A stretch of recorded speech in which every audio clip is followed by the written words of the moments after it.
Right, the next thing I would like to talk about is modification to your trackers.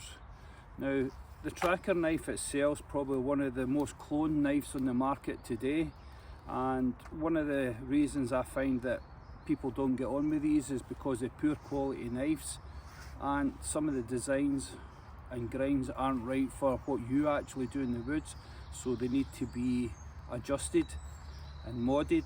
And here's a knife here that I've modded, and I'll go over some of the mods that I've done to this one to help improve it, and it's made a big difference to this knife. So here's some of the mods I've done. So here's some of the modifications I've done on this Boker collaboration Wenger blade. I've removed the paint off it, as you can see, which I felt helped as it was causing a bit of drag as I was going through the wood. And on the anvil, I sharpened that to 90 degrees. With the handle, I lost a pin one day when I was battening, so I put this grip tape on it, and it's really helped, and it makes it much more comfortable. So that's just a couple of the modifications I've done to this knife, my tracker, just to make it work for me and to get the ergonomics right so it's really comfortable for me.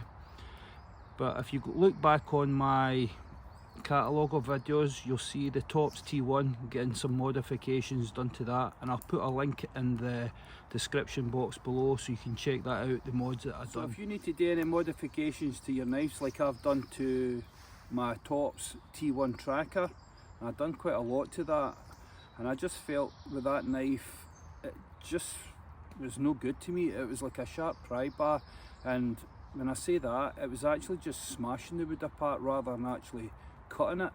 So I had to change the grinds on that.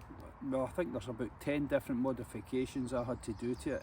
So if you have the facilities or you have someone that can do that for you, I would suggest go ahead and get these knives working the way that you want them, or the other way around about it is just basically get them handmade to your specifications, which is more expensive.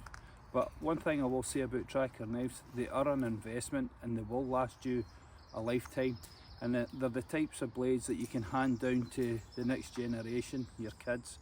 So maybe that is actually worth it for some of us. But if you're on a budget, this knife here, I think this cost me £70 from Heaney Hayes in the UK. I think it's a great knife. Yep, I've had some issues with it as I lost the pin here. It hasn't moved at all, and the grip tapes held it together, and it does everything that I want.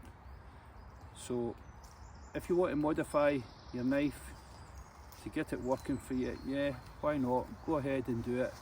Just be cautious in how you go about doing it. But it's worked for me, yeah, and I could definitely recommend it to get them working and get the ergonomics right for you.